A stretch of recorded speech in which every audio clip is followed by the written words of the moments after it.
প্রথমে আমি যদি ফেজ সিকোয়েন্স রিলেটা আপনাদেরকে দেখাই, এর উপরে একটি ডায়াগ্রাম দেওয়া আছে।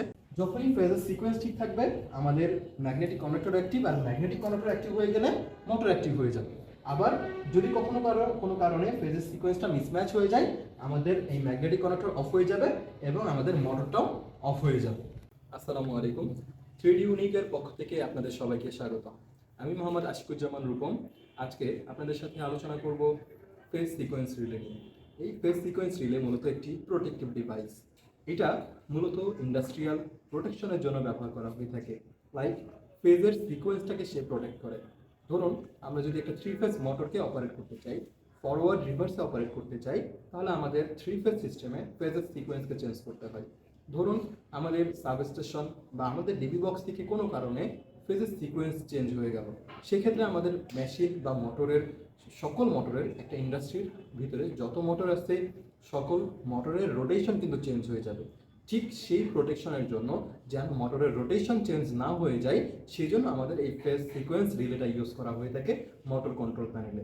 আসুন আজকে আমরা দেখব এই ফেজ সিকোয়েন্স রিলে কীভাবে কানেকশন করতে হয় এবং এটার ব্যবহার কিভাবে করতে হয় সেটা নিয়ে আমরা আজকে আলোচনা করব।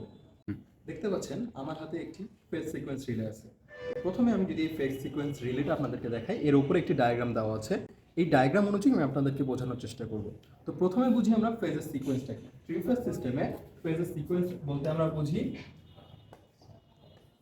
আর ওয়াই বি। এটা হচ্ছে আমাদের স্ট্যান্ডার্ড একটা ফেজের সিকোয়েন্স। এটাকে আমরা বলতে পারি L1, L2, L3। এটা হচ্ছে আমাদের একটা ফেজের সিকোয়েন্স। সাপোজ এই ফেজের যে সিকোয়েন্স আমরা যদি চিন্তা করি, এখানে একটি মোটর কানেকশন দেব।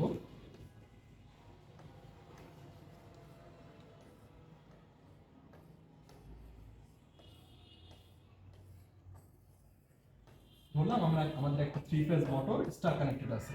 ঠিক এই অবস্থায় ধরলাম আমাদের এই মোটরটা ফরওয়ার্ড কন্ডিশনে চলতেছে, রোটেশনটা ফরওয়ার্ড বা ক্লকওয়াইজ অবস্থায় আছে। যদি আমরা এই ফেজের সিকোয়েন্সটাকে চেঞ্জ করে দিই, সাপোজ আরটাকে এবং বিটাকে যদি আমরা চেঞ্জ করে দিই, আমরা এই প্রান্তে বি এবং এই প্রান্তে আর ফেজটা কানেকশন করি, তখনই আমরা এই ফেজের রোটেশনটাকে চেঞ্জ করে দিলাম। সাথে সাথে আমাদের মোটরের রোটেশন চেঞ্জ হয়ে সেই ফরওয়ার্ড থেকে রিভার্সে চলা শুরু করবে। আগেরবার আমাদের ফেজের সিকোয়েন্স ছিল এই প্রান্তে আর, এই প্রান্তে ওয়াই ফেজ, এই প্রান্তে বি ফেজ। কিন্তু পরের বার যখনই আমরা এই ফেজের সিকোয়েন্সটাকে চেঞ্জ করে দিলাম, তখনই আমাদের মোটরের রোটেশনটা চেঞ্জ হয়ে গেল। এখন হতে পারে যে কোনো একটা মেশিন শুধুমাত্র ফরওয়ার্ড অপারেশনে চলতে হবে বা শুধুমাত্র রিভার্স অপারেশনে চলতে হবে। এটা রোটেশন যদি কখনো চেঞ্জ হয়ে যায় তাহলে আমাদের মেশিন ফল্ট করতে পারে। ঠিক সেসব ক্ষেত্রে আমরা এই ফেজ সিকোয়েন্স রিলেটা ব্যবহার করে থাকি। এখন এটা আমরা কিভাবে কানেকশন করব? আমরা যদি এই রিলেটা দেখি, এর উপর একটি ডায়াগ্রাম দেওয়া আছে। এই ডায়াগ্রামটা খুবই ইজি। এই ডায়াগ্রাম দেখে আমরা আজকে কানেকশন করার শিখব। এখানে দেখতে পাচ্ছি একটি ফেজ সিকোয়েন্স রিলের কানেকশন ডায়াগ্রাম। এখানে দেখেন 3টা পয়েন্ট আছে। একটা হচ্ছে L1 point, L2 point, L3 point. এই 3টি পয়েন্টে আমরা সরাসরি 3 ফেজ কানেক্ট করব। 3 ফেজ সাপ্লাই। সাপোজ আমরা যদি এখানে একটি ব্রেকার ধরি, 3 ফেজ লাইন ধরি, যে এটা আমাদের L1, এটা L2, এটা L3।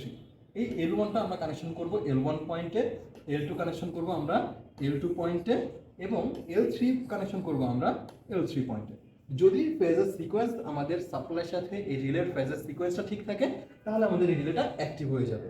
আর যদি কখনো ফেজের সিকোয়েন্সটা চেঞ্জ হয়ে যায়, লাইক আমরা যদি এখানে L1 এর জায়গায় L2 এবং L3 এর জায়গায় যদি L1 দিয়ে দেই, তাহলে কিন্তু আমাদের ফেজের সিকোয়েন্সটা চেঞ্জ হয়ে গেল। লাইক দেখেন আমাদের L1 পয়েন্টে আসতেছে এখন L3, তার মানে আমাদের ফেজের সিকোয়েন্স চেঞ্জ হয়ে গেছে, তখনই আমাদের এই রিলেটা অফ হয়ে যাবে। এই ফেজ সিকোয়েন্স রিলের ক্ষেত্রে যখনই ফেজের সিকোয়েন্স ঠিক থাকবে তখনই তার অ্যানোয়েন্সি এর ফিগারটা চেঞ্জ হবে। ফেজের সিকোয়েন্সটা মিসম্যাচ হয়ে গেলে তার সুইচিং কন্ট্যাক্টগুলো আবার নর্মাল কন্ডিশনে আসবে। এর পাশে আমরা দেখতে পাচ্ছি 15, 16, 18। এখানে নর্মালি 15 নাম্বারটা কমন কন্ডিশনে আছে, 15-র সাথে 16টা নর্মালি ক্লোজ কন্ডিশনে আছে এবং 15-র সাথে 18 নাম্বার পয়েন্টটা নর্মালি ওপেন কন্ডিশনে আছে। এটা আরেকটু সহজ ওয়েতে দেখতে চাই, এই অ্যানোয়েন্সিটাকে আমরা এইভাবে বিবেচনা করতে পারি। আমরা এইভাবে বিবেচনা করতে পারি, এটা আমাদের কমন পয়েন্ট, এটা এনসি পয়েন্ট, এটা অ্যানো পয়েন্ট। সাপোজ এখন আমরা যদি এই অ্যানো পয়েন্টের সাথে একটা ম্যাগনেটিক কন্ডাক্টর কানেক্ট করি, A1, A2, এখানে আমরা একটা লাইন দিয়ে রাখলাম, এখানে নিউট্রাল। এখন এই মোটরের কয়েলের সাপ্লাইয়ের আগে আমরা যদি এখানে একটা ম্যাগনেটিক কন্ডাক্টরের অ্যানো কানেকশন করি,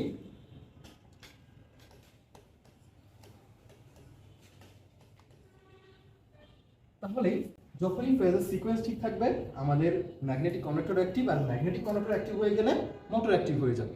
আবার যদি কোনো কারণে ফেজের সিকোয়েন্সটা মিসম্যাচ হয়ে যায়, আমাদের এই ম্যাগনেটিক কন্ডাক্টর অফ হয়ে যাবে এবং আমাদের মোটরটাও অফ হয়ে যাবে।